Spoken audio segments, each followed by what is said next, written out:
Contrairement à ce qu'on croit, la domination occidentale sur l'Afrique n'est pas seulement que militaire et économique, elle est surtout intellectuelle. Et d'ailleurs, quand on a commencé la traite négrière vers 15e, 16e siècle, c'est un pape de l'Église catholique, le pape Tommaso, qui a fait une bulle papale pour dire « Vous les Blancs chrétiens, allez asservir les nègres ». C'est écrit, allez asservir les nègres de façon pérenne. Le nègre reste un esclave, il doit y rester. Et un siècle plus tard, c'est le roi français, Louis XIV, qui va édicter ce qu'on appelle le Code noir, c'est-à-dire le document de la mise en œuvre, n'est-ce pas, de la traite et de la colonisation. Et dans ces documents-là, il dit l'homme noir est un meuble, c'est-à-dire interchangeable, corvéable à souhait. Et ce document a été fait par Colbert, le ministre des Finances de la France. Donc, ce sont des élites françaises, des élites occidentales qui ont fait ce travail-là. Et quand nous en citons, comme je viens de le dire, c'est Voltaire. J'en cite encore quelques-uns. C'est Cuvier, un biologiste. D'ailleurs, toutes les sciences européennes qui sont nées en cette période sont nées juste pour asservir les Noirs. Cuvier, dont on parle ici, le père de la biologie française, avait gardé dans son laboratoire une femme africaine, Swatché, pour démontrer que toute l'intelligence africaine ne se situe qu'au niveau du sexe.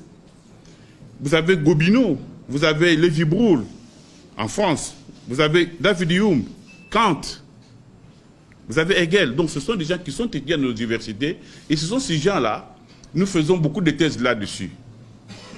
Pour vous dire que même aujourd'hui, au moment où nous parlons, cette culture de domination intellectuelle continue à travers ce qu'on appelle les africanistes. Vous savez, dans les universités occidentales, il y a des gens qui sont payés grassement pour faire des thèses sur l'Afrique, pour écrire sur l'Afrique, pour commenter les statistiques africaines. On les appelle les africanistes. Ils écrivent l'histoire africaine à notre lieu et place. Et chaque fois que nous voulons discuter avec eux, ils viennent ici, nous imposent des programmes dans nos universités. Ce faisant, nous perdons la main sur la transmission des connaissances sur nos propres enfants. L'Occident a mis en place des structures, des universitaires qui ne fonctionnent que pour dire du mal des Africains, pour écrire l'histoire pour nous dérouter. On les appelle les africanistes. Ils sont nombreux.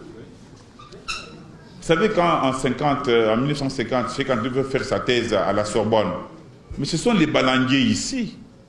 Balandier que vous lisez tous ici, l'Afrique, tout ça, ce sont des Balandiers qui se sont opposés à la défense de cette thèse.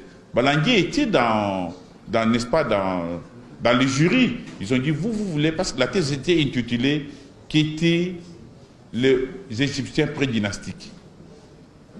Ce sont des Balandiers ici, que vous lisez tous ici, qui ont dit non, on ne peut pas présenter une telle thèse. Qu'est-ce qu'il va nous dire? Ils ne nous ont même pas donné l'occasion de la présenter. De toute façon, il ne faut pas être impressionné.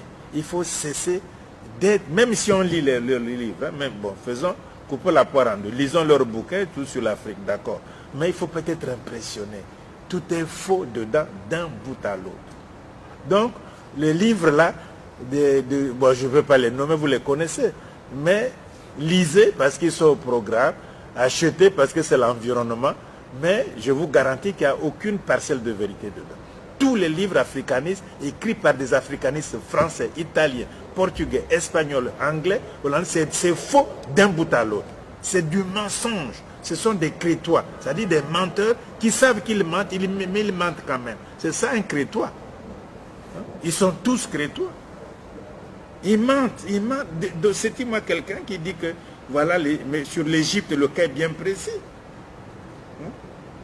Sur l'Égypte ancienne, l'Égypte pharaonique, qui était africaine et nègre.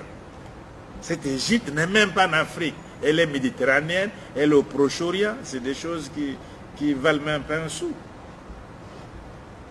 Et qu'ils étaient bruns, les femmes étaient jaunes, et les autres étaient en rouge, et que n'importe quoi. Même quand l'ADN dit ceci, même quand la biologie moléculaire dit ceci, même quand les témoignages anciens disent ceci. Et voilà. Mais c'est faux, mais c'est la falsification de l'histoire. Moi, je ne sais pas pourquoi on lirait leurs bouquins. Tout cela, sans jeu de mots, s'est fait avec la bénédiction des religions. Il fallait les convertir. Jusqu'à la Bible. Absolument. Jusqu'à la Bible. Et plus tard, il s'est agi d'aller convertir les sauvages. Et sans doute, dans tous les catéchismes de France et de Navarre, cela a contribué à inculquer cet esprit finalement difficile dans les cervelles. Le livre fondamental qui a un peu retourné toutes les consciences les plus réactionnaires et qui a fossilisé l'idée de race, c'est quand même Gobineau qui, au 19e siècle, a classifié les races et surtout les a hiérarchisées. Et c'était très utile. Il fallait réhabiliter l'esclavage. Il fallait se dire que... C'est très utile pour les politiques qui voulaient le pouvoir. C'est très utile de dire que le noir descende de son cocotier et qu'il est proche de l'animal, qu'il n'ait pas évolué, comme disait François. C'était vraiment très, très pratique. Et quand ils vont... toute la clique de Napoléon se retrouve en Égypte. En Égypte, il y a ce magnifique sphinx que l'on voit. Et puis il y a Volney, qui est un grand intellectuel de l'époque, qui regarde le sphinx et qui se dit... C'est pas une tête d'arabe, ça, le sphinx. Les pommettes hautes, la bouche épatée comme ça. Enfin, il y a quelque chose de négroïde dans le sphinx. Et évidemment, tout ça, ça a été étouffé. C'est dans ses écrits. Volney dit, le sphinx est noir. Enfin, le sphinx est plus proche du noir que de l'arabe. C'est ce qui est logique, puisque les arabes sont venus largement après la fin de l'Empire égyptien. Oui, mais il y a quand même une précision, parce qu'en Égypte, du nord au sud, vous avez au sud des Noirs et au nord des Blancs. Bien sûr, mais vraisemblablement, c'est de par la Tanzanie que c'est parti, puisqu'ils ont simplement suivi le Nil, mais les premières dynasties, 5e dynastie, les grandes constructions géantes, ce qui fascinait Napoléon à l'époque, il se trouve que c'était peut-être des gens, mais en tout cas noirs de peau, et à l'époque, le noir de peau posait problème. C'est tellement tabou ce que je vous dis là, c'est tellement hallucinant de se dire que peut-être que la civilisation, le début de la civilisation égyptienne pharaonique, ce qui nous émerveille tant, a été bâti par des hommes qui avaient un taux de mélanine assez élevé, qu'il y a même une science qui s'est constituée, qu'on appelle les africanistes, qui existent encore aujourd'hui. Quand vous allez au Louvre, vous avez affaire à des africanistes. C'est quoi les africanistes? Ce sont des blancs spécialisés des noirs, spécialisés de l'Afrique, et qui nous disent à longueur de page, oui, mais c'était pas trop des noirs, non. Parce que dans les années 30, on pensait que c'était évidemment des caucasiens qui avaient créé l'Empire égyptien, puis qui étaient repartis dans le nord. C'était tellement merveilleux, ça ne pouvait pas être des noirs, on était en pleine traite négrière. Vous voyez, déjà, là, on est vraiment dans un conflit où le moral est totalement instrumentalisé. Voilà pourquoi c'est piégé. Voilà pourquoi il faut mettre des pincettes et essayer de trouver, d'inventer des nouveaux mots. Et là, le philosophe peut s'associer aux scientifiques pour qu'on crée des mots faciles plutôt que faire des périphrases en disant génotypes différents, etc. Il y a peut-être des nouveaux mots. Il y a ethnie qui est très à la mode. Ethnie aussi pose d'autres problèmes. C'est que au moment où l'impérialisme, n'est-ce pas, atteint son apogée en quelque sorte, dans l'état moderne, en tout cas au 19e siècle, au début du 19e siècle,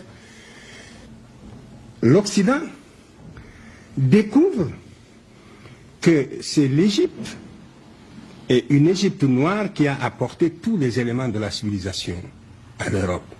Et cette vérité, il n'était pas possible de l'exprimer. Voilà la vérité, voilà la réalité.